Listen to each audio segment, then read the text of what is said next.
Baie dankie dat ek nog 'n keer met u kan praat hierbaar is. Dankie vir die voorreg om weer aan te gaan met die saak van geestelike oorlogvoering. Ons het nou die vorige geleentheid geëindig oor die 5 sintuie, die sig, die gehoor, die reuk, die smaak en die gevoel, en die eie ek, waaroor dit gaan om die eie ek werklik afgesterf te kan kry. Maar nou sê die woord van die Here in Galasiërs 5:16, ek dink ons is daarmee afgesluit, maar ek sê, wandel deur die Gees, dan sal julle nooit die begeerlikheid van die vlees volbring nie. Want die vlees begeer teen die Gees, en die Gees teen die vlees, en hulle staan teenoor mekaar, sodat julle nie kan doen wat julle wil nie. Maar as julle deur die Gees gelei word, dan is julle nie onder die wet nie. En die werke van die vlees is openbaar, naamlik oorspel, hoerery, onreinheid, ongebondenheid, vers 20, afgodery, towery, vyandskap, twis, jaloersheid, toornigheid, naëwer, tweedrag en partyskap. Nou, as ons nou die onderwerp geestelike oorlogvoering hier wil inbring, waarmee sal ons veg? Waarmee veg ons teen hierdie dinge? Want jy sê dat die Gees staan teen die vlees en die vlees staan teen die Gees. Waarmee kan ek veg om hierdie dinge van die vlees te onderkry, om dit onder dwang te kry en te laat afsterwe, as ek deur die Gees gelei kan word? En daardie geveg is die geestelike oorlogvoering. Daar is baie ander aspekte van oorlogvoering, wat ons seker nog by sal kom. Maar ons kan die ander aspekte van geestelike oorlogvoering nie regtig suksesvol doen, as ons nie hierdie ek oorlog kan klaar kry nie. Die oorlog met die eie ek, met my en die vyand in my nie. Nou die woord van die Here sê in 2 Korintiërs 10 vers 4, dat ons wapens is nie vleeslik nie.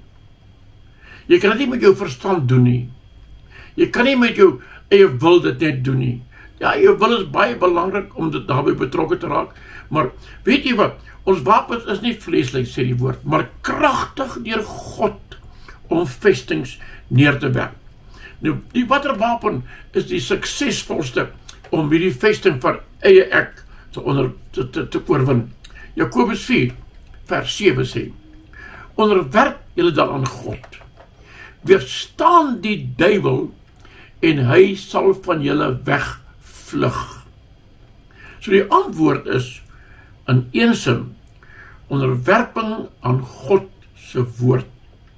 Nie my wil nie, maar u wil. Dit is die wapen van die Gees. Trouwens, as jy Efesiërs 6 gaan lees oor die wapenrusting, daar baie mense sê, hulle bid in die oggend as hulle opstaan en gaan hulle bid, dan trek hulle eers die wapenrusting aan. Jy kan nie dit aantrek en uittrek nie, want as jy hom eers moet aantrek in die oggend, wanneer jy hom uitgetrek, en jy kan nie in nag, al slaap jy, sonder die wapenrusting nie. Dis iets wat jy het, wat God jou gee, en wat jy moet beoefen. Jy kan nie uittrek en aantrek nie. Dis nie 'n ding wat jy kan aantrek nie. Maar die wapen van die Gees is die woord van die Gees, en hy sê in Efesiërs 6, die woord is die swaard. Is die enigste wapen. Die beskerming, die hoof is daar, die borswapen van geregtigheid, en al die dinge, ons sal 'n bietjie daaroor praat op 'n dag. Maar die enigste wapen wat jy het in jouself, om teen die werk van die vyand te veg, is die woord van die Here. So ek wil die aanraai. Ons moet leer om die woord van God te lees. Jy moet die woord van God lees. Toevallig, ek lees vandag na 'n praatjie, wat iemand sê, as jy dementia, probleme met dementia het, daar's 'n wapen wat dit kan weerstaan. As jy elke dag van die week vir 12 minute hardop die woord van die Here lees, help dit vir dementia. Dit kan klaar duidelik sien. Dementia is 'n plan van die vyand. Die woord, die swaard van die Gees, is 'n wapen om daardie ding te kan weerstaan. Maar solank as die ek nog lewe, hou dit op. Sy beurt weer die deur oop vir die vyand om in en uit te gaan, en soos wat hy wil met my te maak, soos wat hy wil. So ons moet 'n keuse maak. Daar kom 'n dag wat in mense lewe, wat jy moet 'n keuse maak. Ek gaan begin om oorlog te voer teen die eie ek en sy begeertes en sy probleme en sy swakhede. Is 'n keuse. Jy moet 'n beginpunt. Jy sê vandag, hierdie dag, gee die datum en die uur. Vandag besluit ek wil 'n oorwinnaar word. Ek gaan wen. Ek het die wapens van die Gees. Ek het dit. Ek gaan. Maar is 'n keuse wat jy maak. Hoor wat sê Jeremia 21 vers 8. Aan hierdie volk moet jy sê, so spreek die Here. Kyk, ek hou julle die weg van die lewe voor en die weg van die dood. Galasiërs 2 vers 20. Ek is met Christus gekruisig en ek leef nie meer nie, maar Christus leef in my.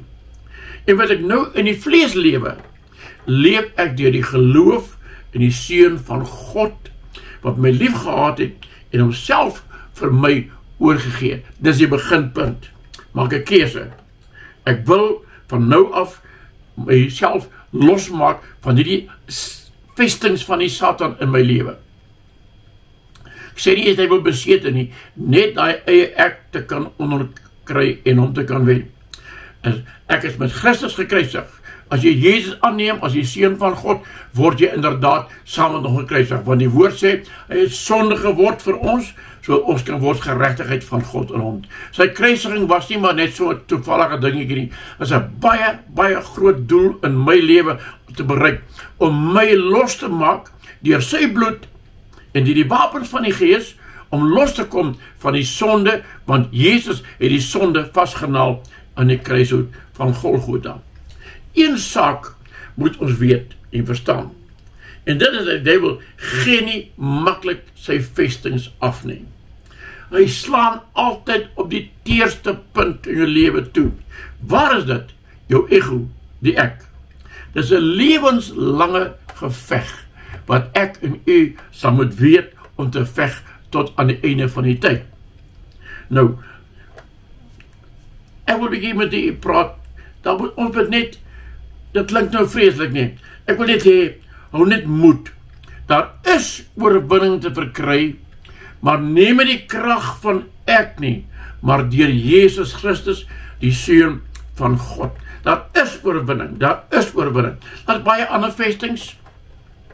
As ons nou hierdie een vesting van die ek afgehandel het, die een is die groot vesting, met baie klein vestingkies binnekant, die 5 voudige sintuie, die gehoor en die sien en die smaak en daardie dinge, maar dan kom ons by 'n ander vestings van die vyand. Maar ek dink, vir nou moet ons eers aanvaar, ons het hierdie vesting van ek probeer om aan te raak en so 'n bietjie oor te praat. Ek dink mens kan seker baie meer oor dit sê, maar ek wil nie die goed te langdradig maak nie, dan gaan mense die draad verloor en hulle gaan nie verder luister nie. Maar by 'n volgende geleentheid gaan ons 'n bietjie begin by die buitesensoriese wesens, geestelike wesens rondom my, want daar is 'n geesteswêreld wat buitekant ons is. Ons het nou die geesteswêreld binne jouself gehanteer. Bietjie daaroor gepraat, het lang gevat om daar te kom. Maar daar is 'n geesteswêreld buitekant. Maar die geesteswêreld buitekant kan ons nie regtig eers aandurf as ek nie die eie ek klaar geoorwin het nie. Want dis ons grootste struikelblok. Om myself te kan sê, ek leef nie meer nie, Christus leef nou in my. Christus leef nie in jou, som net jou oogies toe te maak en sê, daar sê, nou leef Christus in my nie.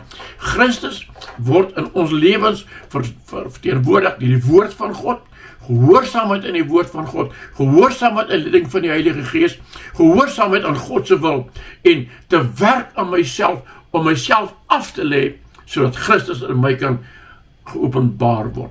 Paulus bid, daar in Galasiërs 4:19, hy sê ek is in barensnood, totdat Christus in julle gestalte sal verkry. En ek kan vandag sê, dis omtrent vandag weer so, 'n mens moet omtrent in baringsnood gaan in die gebed, dat mense die beeld van Christus kan kry.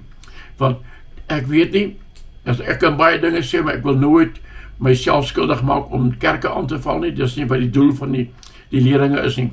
Maar daar is baie dinge wat nie reg is nie, wat ons moet regkry. Maar baie dankie. Ek bid dat die Here hierdie kort woord in die hart sal seën en dat u voorspoedig sal wees om dit toe te pas en in die lewe aan te gaan daarmee. Baie dankie, die Here se seën vir u.